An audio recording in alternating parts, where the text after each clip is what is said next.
La mañanera de Ángel de hoy lunes, comenzando una semana más. Antes de cualquier otra cosa, quiero ofrecerle una disculpa, porque ayer decidí no elaborar la mañanera dominical. Si bien yo el sábado le comenté a usted que concluiría el tema iniciado ese día, ayer domingo, pero decidí hacerlo o posponer para hoy lunes por la importancia que creo tiene el tema que voy a comentarle enseguida. Decidí hacerlo porque los domingos pues está uno ocupado en cosas como el fútbol o algunas otras actividades familiares y creo que la relevancia del tema pues hacía recomendable tratarlo hoy lunes, principio de la semana. Por eso le ofrezco a usted una sentida disculpa, y particularmente a aquellos que preguntaron por qué no había subido la mañanera de Ángel dominical.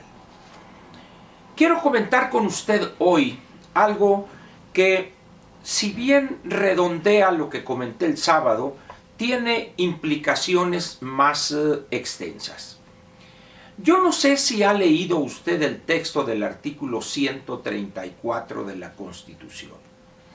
Voy a leerles particularmente el primer párrafo. Son 3 líneas muy claras y fácilmente comprensibles por ello mismo. Dice así: artículo 134 de la Constitución Política de los Estados Unidos Mexicanos. Los recursos económicos de que dispongan la Federación, las entidades federativas, los municipios y las demarcaciones territoriales de la Ciudad de México se administrarán con eficiencia, eficacia, economía, transparencia y honradez para satisfacer los objetivos a los que están destinados.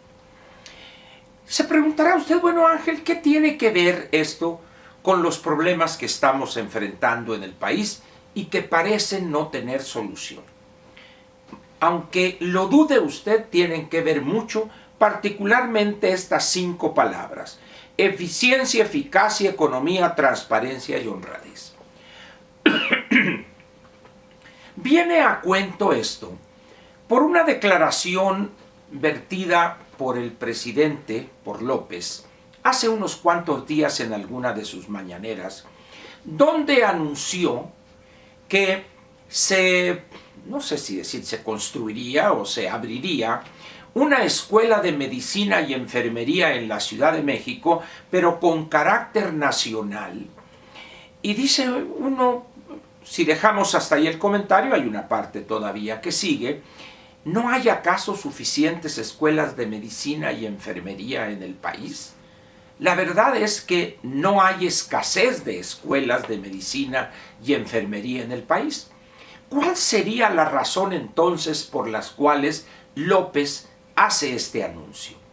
Y oiga, escuche usted por favor la razón. Hay estudiantes o aspirantes, dice, que son rechazados hasta 3 veces. Y dice uno, y dice él, y eso no debe ser. Uno concluye que esta Escuela Nacional de Enfermería y de Medicina, asentada en la Ciudad de México y con alcance nacional, tendría por objeto recibir a todos esos rechazados, o más bien a todos esos que por sus escasos conocimientos no pasaron el examen o no obtuvieron el número de aciertos necesario mínimo para poder entrar, en este caso, a la Universidad Nacional Autónoma de México, pongámoslo así, de esta manera muy precisa. Mi opinión difiere completamente de la de López. Yo pienso que si hay un número importante de estudiantes que no reúnen o que no satisfacen el número mínimo de puntos de los 128, tengo entendido, donde hay que enfrentar el problema ese es en el nivel del bachillerato, de la educación media superior, pero no construir otra escuela para los destripados, para los que obtuvieron 30, 40 o no sé cuántos puntos de los 128. Pero eso de decir, vamos a construir o vamos a abrir una escuela para que todos aquellos que no califiquen aquí se van a preparar, aquí los vamos a aceptar a todos con los brazos abiertos. Yo le puedo asegurar a usted que algún egresado de esa nueva escuela, si es que se llegare a abrir y a llenar de alumnos de medicina o enfermería, yo no permitiría que a mi fotografía le pongan un curita. Es decir, cuando se trata de atender a personas para hacer un diagnóstico de cuáles son los problemas de salud que tiene, para darle medicamentos o procedimientos quirúrgicos para reintegrarle la salud, hay que ser muy cuidadosos. ¿Cómo es eso de que a los destripados, a los que no calificaron para ingresar a la UNAM o a cualquier otra escuela pública de medicina donde se exija este requisito, pero acá vamos a construir una escuela patito para que también dizque estudien medicina o enfermería? Y eso tiene que ver con lo que le leí del artículo 134. Cuando dice que los recursos se administrarán con eficiencia, eficacia, economía, transparencia y honradez. Específicamente los dos primeros, eficiencia y eficacia. Y viene también esto a cuento porque López se ha especializado en dilapidar recursos que siempre son escasos. No hay criterios de eficiencia y eficacia para usarlos, para destinarlos a aquellas áreas o a aquellas actividades donde rindan el mayor nivel de rentabilidad. Pero hay otra cosa más peligrosa todavía. En las últimas semanas o últimos días se han registrado acontecimientos o delitos bestiales, cavernarios, en varios estados de la República. Michoacán, Guanajuato, Sonora, Morelos, etc., donde ya no es el asesinato, no es la tortura, sino es el desmembramiento de cuerpos. En bolsas para la basura se ponen brazos, piernas, torso, cabezas, etc. Y no crea que es uno o dos, estamos hablando de decenas de estos. Y luego las escenas de un sicario, de un gatillero, que en un restaurante está una persona perteneciente o presunto perteneciente a un grupo delictivo del sur de Sonora. Ahí una persona le da un balazo en la cabeza, ahí queda, y luego al metro de distancia le vuelve a dar otro. Y a esta persona le realizan, le llevan a cabo un sepelio como si fuera un héroe popular.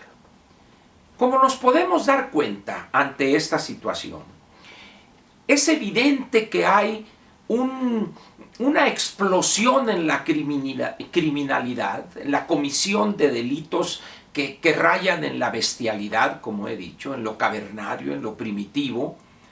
Y es evidente que lo hacen estos grupos porque se sienten en la total impunidad. Y a eso responde López. Es evidente que eso es un desafío, dice, pero no vamos a declarar la guerra. Seguiré atacando las causas de esto. Ahí también podríamos hablar del artículo 134, pero con un elemento que le agrega gravedad a esa posición de López. ¿Cuánto tiempo debe aguantar el Ejército, la Marina, la Guardia Nacional y lo que queda de la Policía Federal o de las fuerzas del orden?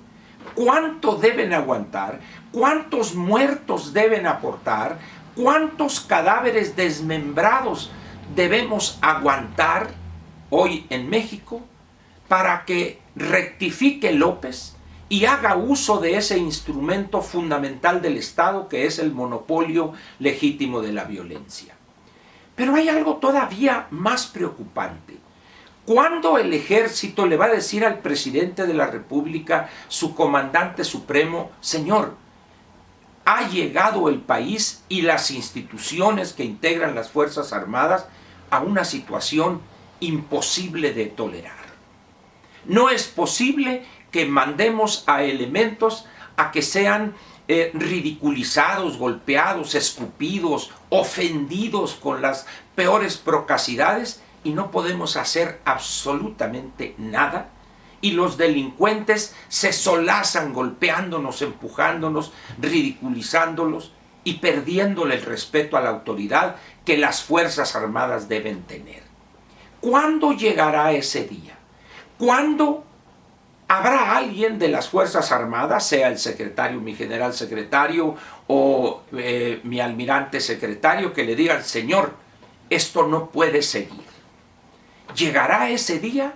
¿O López continuará en esa disque política pública de locura, de haber perdido la razón y decenas, centenas o miles de mexicanos, al margen de si son o no delincuentes, ser mutilados, desmembrados, destrozados sus cuerpos y tirados a la vera del camino?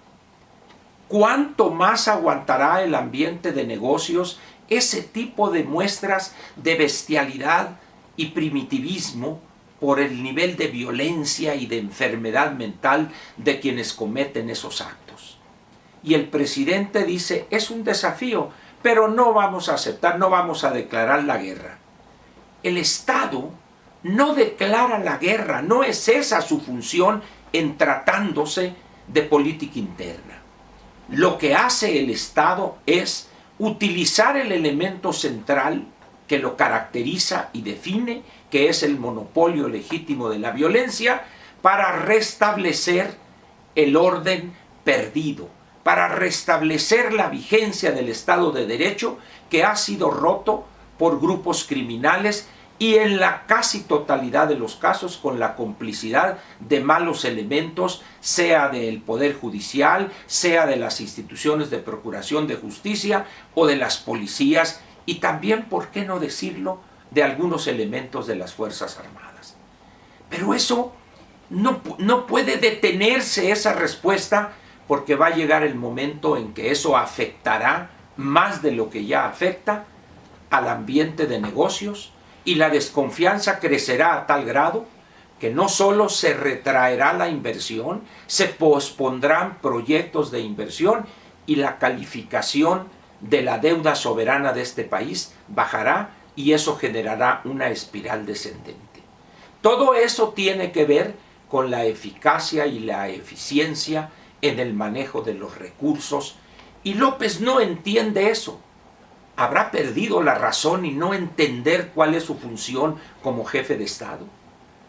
¿Aguantará el país indefinidamente estos 5 años, 2 meses que le faltan a López? ¿Aguantará el país una locura en la gobernación como aquella que está exhibiendo López? Mi opinión personal es que no. Aquí la pregunta se la dejo a usted. ¿Cuándo va el Congreso de la Unión, los congresos de los estados, los gobernadores de los estados, decirle al presidente, señor, ya basta, ya no puede el país aguantar más? ¿Tiene usted idea de cuándo llegará a ese punto? ¿O el servilismo y la falta de valentía y dignidad personal de la clase política los llevará a inclinar la cerviz y que la matanza, el desmembramiento de cuerpos siga indefinidamente a lo largo y ancho de este sufrido país? Por estas razones es que cambié del domingo a hoy lunes la mañanera de Ángel. Espero que la gravedad del tema, que las consecuencias que acarrea esta actitud pusilánime del jefe de Estado, haya valido la pena que no haya habido ayer domingo mañanera y hoy sí la hay de lunes. Gracias.